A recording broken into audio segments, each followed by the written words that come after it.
Welcome to Salt of the Earth Farm Stories.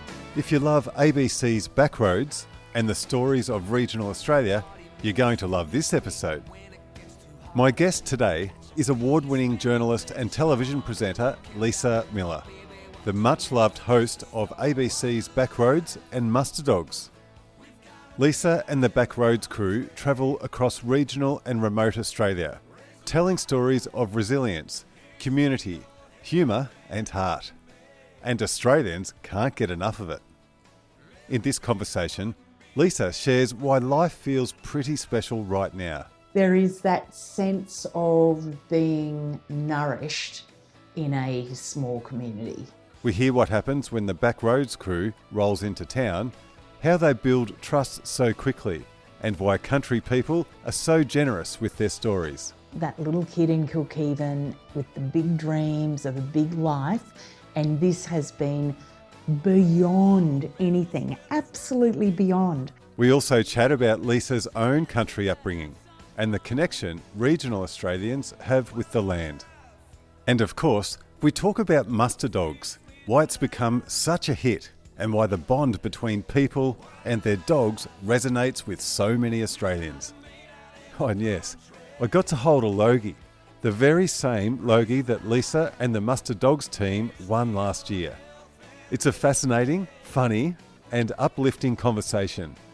And with Lisa nominated for the Gold Logie again this year, don't forget to cast your vote. This is Lisa Millar. Let's go.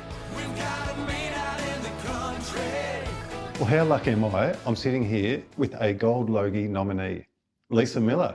Thanks for having much. Yeah, there's 6 others that have also been nominated, so we'll see some pretty tough competition. Some big names up there.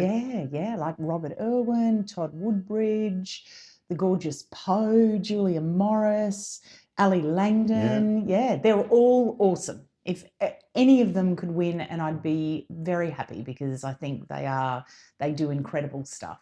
Yeah. How are you feeling generally about life? Yeah, I feel happier than I have ever been. I do a gratitude meditation on most mornings, and it's just 5 minutes, and it's just this wonderful reminder of life is pretty special at the moment, and I am very, very grateful. And I know it could change, but after the roller coaster of the last few decades, it's just really lovely to actually not be waking up in the middle of the night worrying about anything. So life is good. Thanks for asking.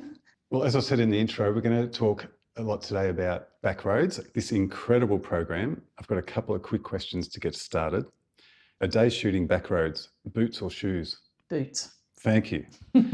Road crew in general, extroverts or introverts? Extroverts. All of them? Most of them. Really? Yeah. All right, let's talk about Backroads and the rural connection. As a viewer, I know when watching Backroads, you instantly feel good.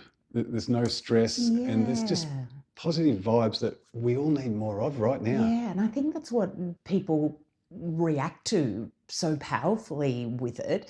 And it doesn't mean that we're sugarcoating things. There's a lot of stuff going on in regional communities, I know, that is tough, right? I know there are drug problems in a lot of the small towns, but there's also a lot of great stuff. So I'm not going to shy away from, shouting from the mountaintops about the good stuff, because why not? We can be so hard on ourselves sometimes. So it's okay to say, we're doing okay in a community. Do you know what has surprised me the most about Backroads, though, is when I get the briefs sometimes and I'm told, okay, I'm going to wherever it might be, for example, Coonamble in New South Wales. And I think, right, what's going to happen there? What's going on with that town?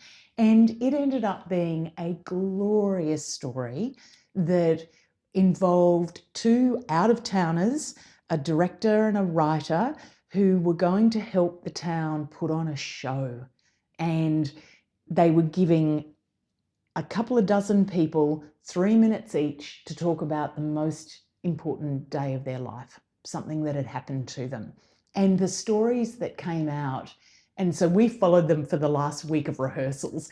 So here we were with farmers and a vet and all these people for the first time in their lives standing up on stage to talk about their own lives. Yeah. And it was so powerful. Yeah. It was really great and very powerful. One of the talent that we were interviewing, Sooty, he revealed for the first time that he'd been part of the stolen generation. Wow. And he'd been put on a train when he was 4 years old and sent away.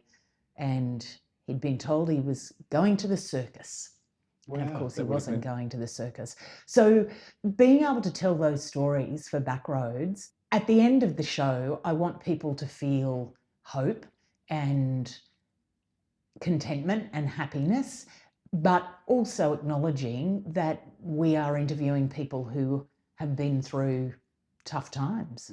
But God, the resilience blows me away. The resilience of people in the country. They don't have time to sit around and moan about things. They've just got to crack on, you know? That's actually what we decided we were going to use for the Gold Logie slogan, for the campaign slogan, because if you're going to have a campaign, you've got to have a slogan, right? And it's like, just crack on, just crack on with it, because that's what I've learned from the people that I have been interviewing for Backroads and Muster Dogs, that it's just, they just get on with it. It's such a big audience you've got with Backroads. And I About find 1 million per episode, actually. Really? Yeah. And I That watch find it on iView or live on air. So over the month after a show has gone to air, it's about 1 million that have watched it. And I find it so powerful in the way you're connecting all these city people to our rural communities. Yeah. And that's where I think this podcast and Backroads, Yeah. the values align a little bit. So thank you. This is why I really wanted to have this chat. Thank you. Thank you. It's because it doesn't take much to find the areas where we all agree and the things that bind us rather than separate us. And if we can be part of that with this program, then yeah, let's have more of it. I mean, I feel like we are, a lot of people talk to me about having news avoidance and not wanting to see all the bad stuff that is going on. And you can't shut yourself off. It is the world we are in, but you can give yourself a little treat in acknowledging and knowing that there are people out there who are good and kind and generous and doing wonderful things and selflessly, and not doing it, you know, to become mega stars or to get pats on the back. That, you know, they're happy not even with a thank you. They're doing it because it comes from deep inside them. And that's what I love with this program. What do you think a small country town gives you that we can't get in the cities? I think it's that camaraderie of whether it's going to the pub or going to the football game and knowing all of the faces. And sometimes there might be faces there that you don't want to see. That's okay. You know, you don't have to be mates with everyone, but it's like there is that sense of being nourished in a small community that I feel like that's a very special thing. I am so glad that I grew up in the country. So I feel like that is a privilege to have been a country kid. And I look at people who grew up in the city and I think, oh, you don't know what you've missed out on. What a pity for you. Like, I actually feel sorry for them. I'm sure they don't feel that way. I'm sure they're very happy with their upbringing, but it's just, I see it as a massive privilege. All right. So you and the crew, you've just rolled up to a small country town. Yep. What are you looking for first? Coffee, toilet, or your first interview? Well, do you know the standard of coffee right across regional Australia has improved out of sight? It's incredible.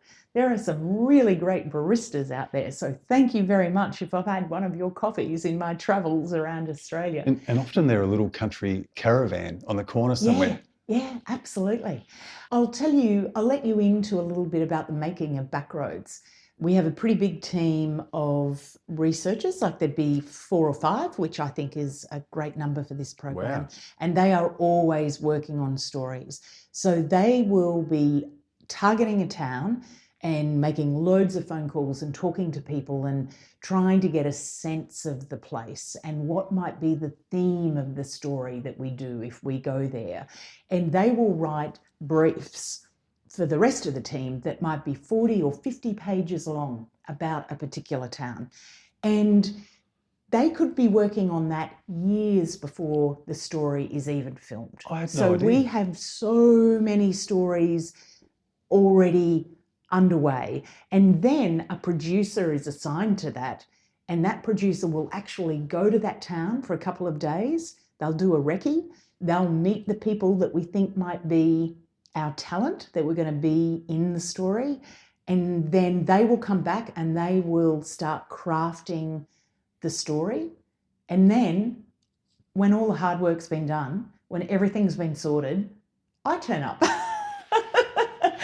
I kid you not, it's the best job in Australian television. Shh, don't I've tell seen you anyone. at it. It's not an easy day though, Lisa. I've seen you at it. It's full on. It's hectic. No, it is full on, and I kind of tell myself, oh well, I'm here to bring the skills that I can bring, but gosh, all of the work honestly has been done before I turn up. We've got an incredible team. You might remember a 2-part episode I did where we drove across Australia. It was called The Outback Way, and we went WA, Northern Territory, on the longest, dirt road across Australia. They had been trying to get that story done for 7 years, Wow. to try and get the permissions to film in various places, to get the right time of year, because so many of our backroad stories you can only do at a particular time of year. You can't go to the Daintree where I've just been in January. You can't go in the wet season. So when you put all of that jigsaw together, sometimes stories can take a long time to happen. And that was backroads to the true sense of the word. Way up there. Absolutely, yeah. No, well, they've made me do a 4-wheel drive course. So Did they? yeah, I still look at some of the 4-wheel driving that people can do and I go, wow, that's impressive. I'm not there, but at least now I feel a bit more comfortable about when I should be letting pressure out of the tyres and, when we need to go into, high 4, low 4, you name it. I'm a bit more comfortable with that, but yeah. I'm impressed. Well, don't be. You roll into a small town, you've got often, say, a crew of 2 camera operators. There's always 4 of us. So we have a camera operator, a soundo, a producer, and me. And every now and then we might have an extra camera operator just because of the high quality of the program. We want it to look glorious. And so sometimes we will have 5, but that's a special occasion when that happens. Yeah, it's beautifully shot too and put together. And you spoke about your producer that then goes and follows up on these 30 to 40 pages of research.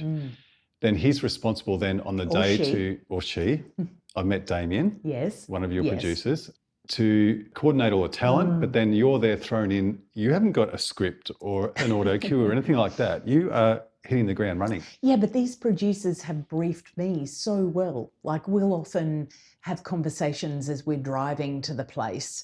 I mean, we certainly have conversations in the lead up to it before we even travel anywhere. But then I'll say to the producer, what's your dream scenario here? What would you like out of today? What is going to make you happy? And I then try and deliver that. And that is kind of the question that I do ask them. I say, what would be the best thing that you would like to hear from Judy Brewer or Mary? Exactly.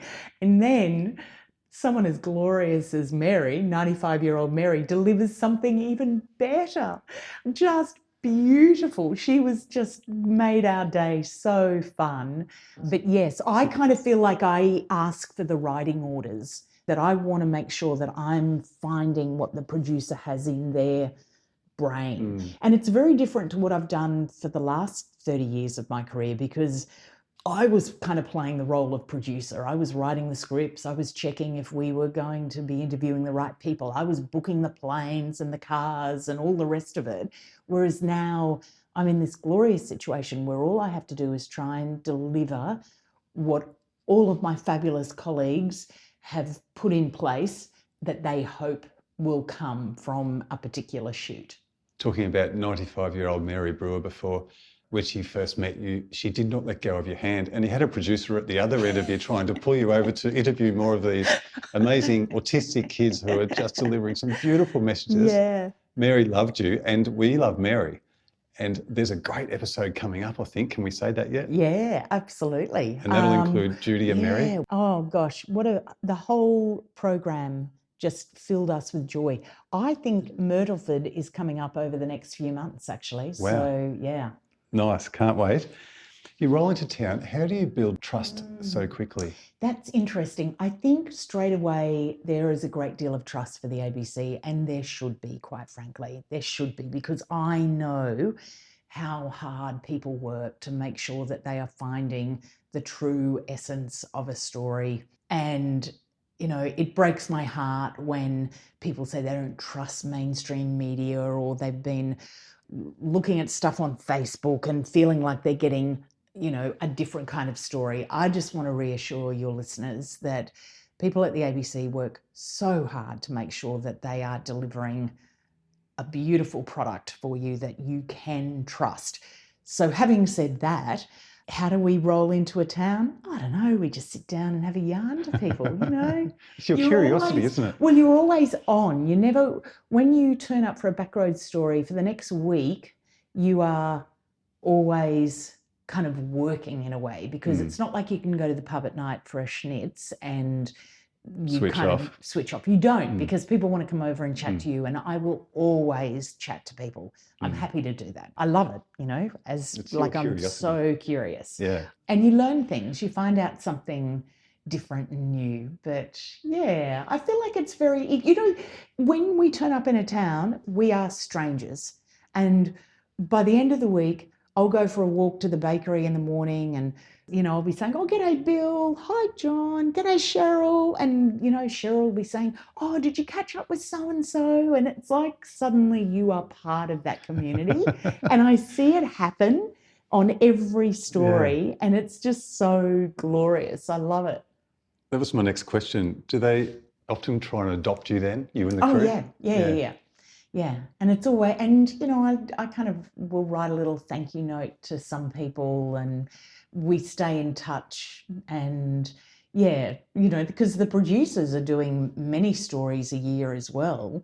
And I mean, I do about 18 Backroads episodes, which is why I'm on the road for about 125 days a year. Is that right? And the producers as well, but they'll always take phone calls from people who are in stories, you know, because we are very conscious that this is what we do. It's natural to us to get up in front of a camera, to talk, to be confident around equipment. But we know that's not the normal life for most people.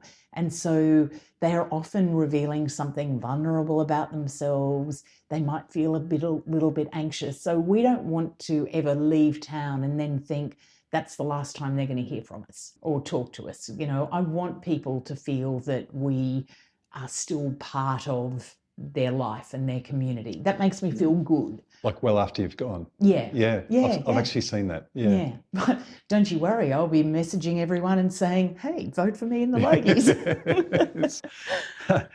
Lisa, I've seen you diving in the ocean and monitoring the seabed in WA, planting seagrass. You've been on paddle boards with kids pushing you off. I love all these places you get to, and you've got to roll with the punches every time. Scary. I've been rock climbing for the very first time in my life, and funnily enough, I'm halfway up the rock face, and it was the soundo who had his headphones on and I had a microphone on me, and he was the one that actually said to the producer, I think we need to get her down. I think she's too scared to keep going with this. And I was so grateful for him that he cared. And they all care, but it wasn't just about making television. It was that actually, is Lisa okay with this? Because it's pretty... And anyway, I kept going and I got to the top. That won't surprise you, because after our chat, but the person who was helping me climb said, if you walk away now, you are going to kick yourself. And he was absolutely right. Yeah. So we kept going, but the soundo could hear me going, and we've had to beep it out. I was wondering that. So you're going to see it in this winter series. Oh, so good. It's the last story of the series, and you'll see it's just beep, beep, beep, beep, and here I am kind, and of course, my most fabulous view, right? It's like the camera is just on my ass. So it's like, this is not how I thought my television career would go. But anyway, keeping it real, Miller, Yeah. whatever. The big life, Lisa, the big life. Yeah, exactly. And when are you ever going to go rock climbing, and have someone whose sole interest is to help you get to the top and feel good about it? So I thought, well, I'm not going to say no to that. I think the other thing about me that helps with that is that I don't mind failing, because I have failed in the past and I know that I will fail again at something, but that's okay. I would rather give something a go than not give it a go. Yeah. Thank you. I think we can all learn a bit from that. Well, I feel like if you're comfortable with not being a perfectionist, which I'm not, yes, I would like to do a great job at things that I do, but it's okay to fail. Yeah. Yeah. Thank you. We can all learn a bit from that. Lisa, is there something that city Australia misunderstands about rural Australia? I think I don't want to presume that I know what people are thinking, right? So I just really need to qualify what I'm going to say. Yep. Perception. Yep. Yes, exactly. But I do think people in regional Australia are very open to ideas and open to learning. And I feel that people in the city don't get that. They don't understand that actually people in the country are lifelong learners. They have to do it. They have to do it with their crops. They have to pivot and change with the weather. They have to be open to new ideas. They can't be rigid in the way that they approach life. And I feel that that is such a strength of people in the country. And that, I think, is a message that I would like to keep telling, because I see it. I've been, this year alone, I've been to WA, Queensland, Tassie twice, South Australia, Queensland twice. I mean, I feel like I am meeting more people in more diverse parts of the country than pretty much anyone at the ABC. And I know when a backroad story goes to air and the reaction that it gets. And I think about this gorgeous immigrant from Vietnam called Thomas, who was in our story on Gayndah, which is a citrus town in Queensland.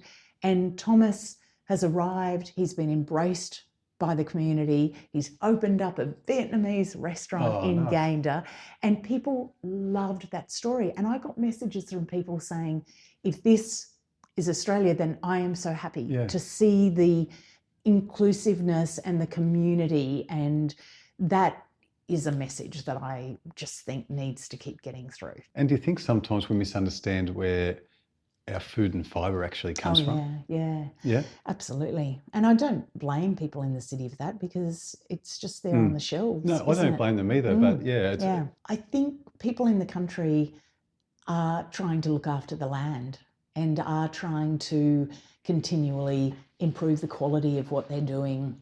And that's what I've seen with muster dogs, and the use of the working dogs to try and cut down on the amount of machinery that's being used, and how much care goes into what these people are doing. So that just keeps coming through to us all the time as well. Yeah. Is there another common thread that you see through all these rural communities?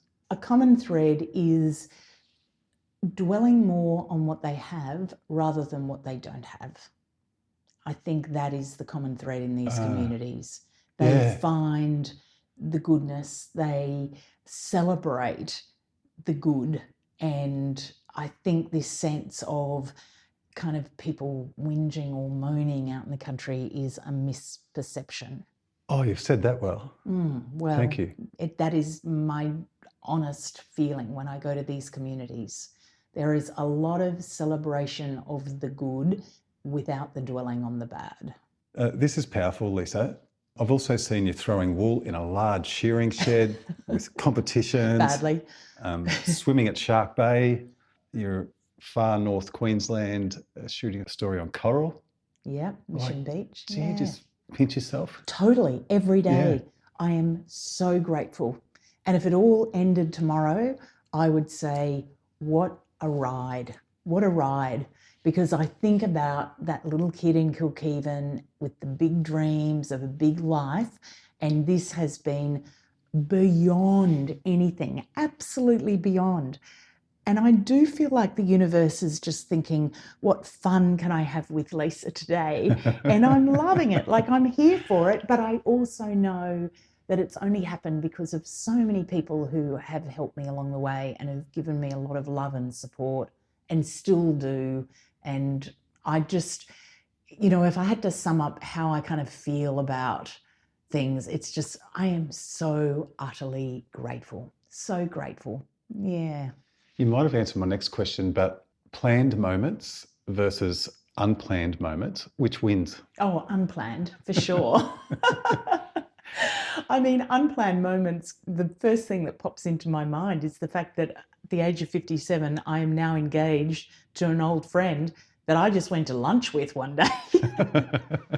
and it turned out it was an unplanned moment where we fell in love. So there's a whole lot of wonderful things that get dished up. I feel like if you don't take those, if you're not open to those opportunities and the randomness of life, then you're going to miss out on a lot of stuff. So, thank you. Yeah. What's your toughest filming day so far with Backroads? Probably the Cocos Islands.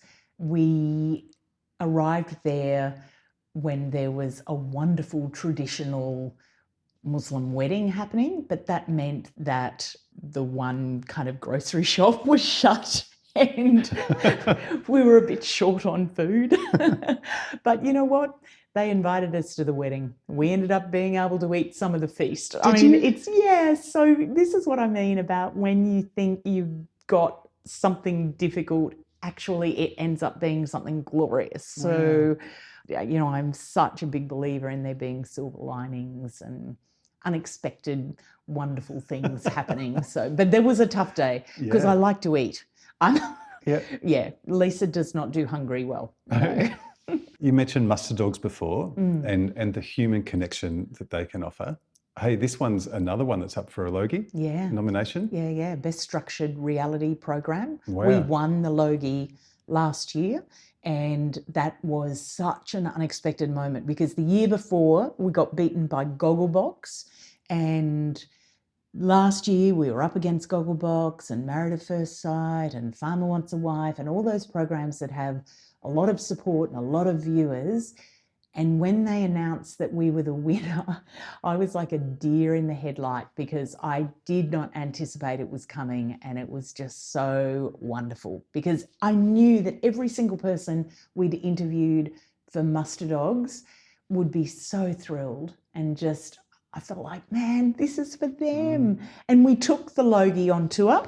Is that one the scratched one? Oh, no, I think the scratched one because the dogs chewed on it. Yes. Well, listeners, I'm holding the silver Logie right now from last year. It's incredible. It's quite heavy. Yeah, I think the Muster Dogs crew got me a new one because the one that was originally given out had all these teeth marks from the dogs who gave it a bit of love because we took it on tour. Well, it's real.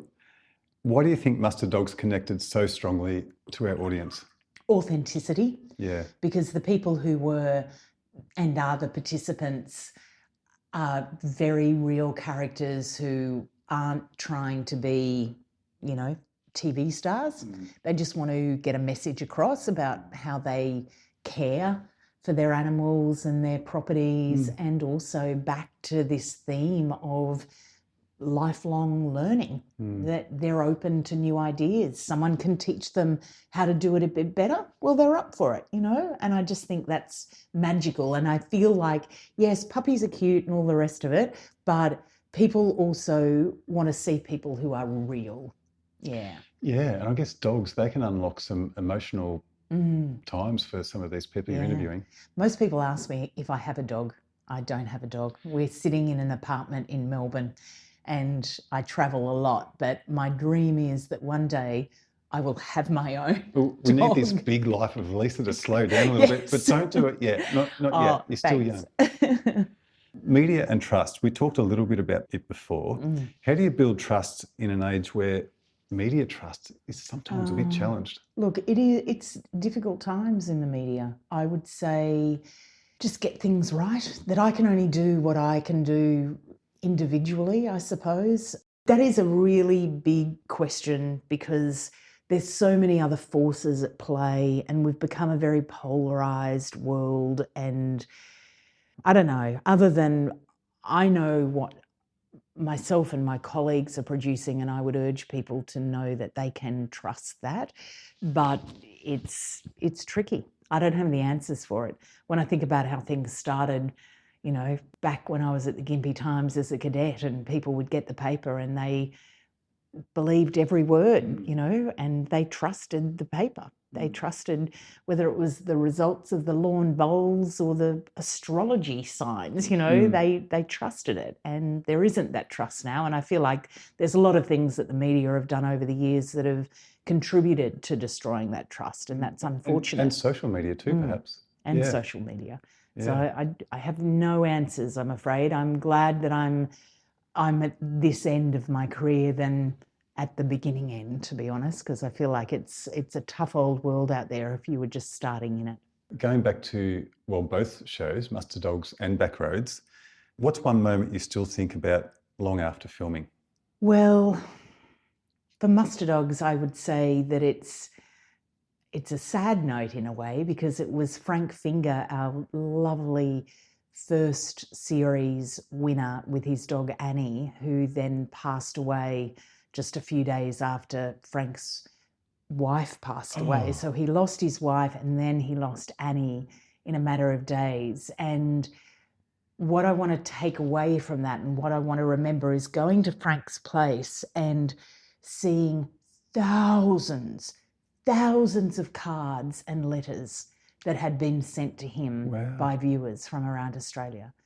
And Frank was like, oh, I don't know if I'm going to be able to reply to all of them. And we're like, Frank, you did not have to reply to all of them. But that just made me feel good that in this moment of terrible sadness that our viewers just wanted to wrap their arms around Frank. It's incredible. Yeah, so that walking into his home and seeing these boxes filled with cards and letters just gave me a bit of Well, that hope. just goes to show that you've built that trust with your audience. Yeah. That they will go and send that card to that person. Yeah. That's amazing. Yeah, and they can know fully well that it got to him because he sat there and he was reading them all. Beautiful. Yeah. Do you think sometimes small town stories often feel bigger than city ones? Oh, no, I think everyone's got a story. Yeah. Yeah. I feel like there's things that we've learned and benefited from in country towns, but I feel like everyone's got a story. Everyone's got a story. You just need to ask the questions. We're sitting in the city here in Melbourne, but we could go downstairs and we could find someone having a coffee and we could talk to them for half an hour and they would have an amazing story. I know it. I guarantee it. I hear you. Yeah. Totally. Thank you. If you could preserve one thing about rural Australia, what would it be?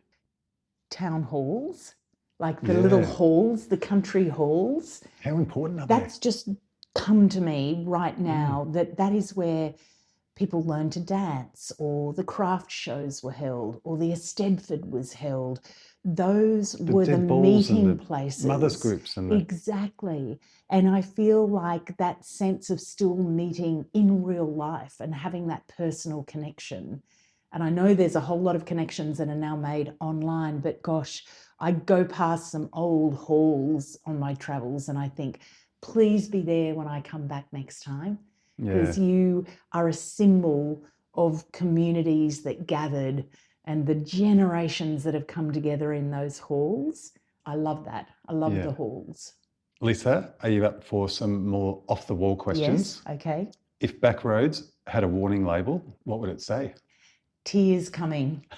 Yeah, there's a few tears in the next series. Really? Yeah. Okay. Generally mine. I'm a big crier. Are you okay? You're right now. I just feel it. I feel people's, happiness or sadness, and I don't mind crying. I'm not ashamed of it. It's like No, it makes you very real, Lisa. Thank you. You're on location. What's more likely to derail a shoot? Weather, livestock, or someone's famous country hospitality? Weather. Rain can send us having to look for a whole different approach to something. Yeah. If a Mustard Dog's pup could narrate an episode, What would they absolutely roast the humans about? The fact that they're not allowed in the house. Yes. They'd be like, Yes. come on, guys, give me a break. It's cold out here. Just let me on the veranda, huh? There's an episode. What's the most "this is not in the production schedule" moment you've had on the road? Wow. Just recently, trying to boil water in the communal kitchen so I could have my nighttime sleepy tea, and having to watch the snake that it was making its really? way through the daintree. Yes. I'm like, how much do I want this nighttime cup of tea? Yeah, that Really? was not in the production schedule. That was just recently. Yes. Last week, perhaps. Yes. Yeah. Wow. It's still fresh in my mind. All right, you've just arrived in town for a backroad shoot. What's the first sign things are about to go off script? When the crew member turns up with a bad back and can't lift the gear, which sadly has happened. But we work around it. That is Right. the thing that happens. We always pivot. Yeah. We find an answer. We find a way to do things. All right, well, if the backroads crew had a walk of shame moment, what would it usually involve? Getting caught up with the locals after a football match at the pub and not making it back to the motel until well after midnight. Should we be publishing this? That's all right. It's part of the building trust and Right. being part of the community. Connecting. That is perfectly fine. If Mustard Dogs had a pub trivia night, which breed wins? Kelpies. Yeah. What's the most "we absolutely did not plan this" that's ever ended up on camera? Me playing walking soccer in the Candelo episode with an ex-Matilda and getting so excited about the game that I ended up causing an injury. Did you? What'd you do? Well, I got them in the calf and they were out for a while. Oh, no. I know, terrible. I felt terrible. Is this But I another got a secret? goal. No, it's going to be in the Candelo episode. Wow. It's there. Don't you can't worry. wait. We keep it all real. Well, listeners, don't forget, Google TV Week Logie Awards. You'll find Mustard Dogs are up for a nomination. Yep. And the Gold Logie and the Bert Newton Most Popular Presenter. And I'm so honoured and so thrilled. And I would love people's support. But more than anything, it's just lovely to be able to have the platform to talk about the things that I care about so much, which is very much regional Australia. Lisa Millar, The Big Life. It's been a big life. You've been very generous with your time today. Thank you. I love your storytelling style, your honesty, and your trust in me to tell your story. Oh, well, thank you for having me. It's been a great chat. Thank you, Lisa. Business when there's work to be done, but we never miss a chance to have some fun. Well, what a great conversation. A huge thank you to Lisa Millar for sharing her stories, her passion for backroads and Mustard Dogs, and for introducing us to some of the incredible people she meets along the way. I think what shines through is the connection. The connection between people, communities, the land, and the stories that make regional Australia so special. Lisa, thank you for your time. It's been an absolute pleasure. And don't forget, Lisa is in the running for this year's Gold Logie. So cast your vote now. Thanks for listening. And remember, keep your hands dirty and your spirits high.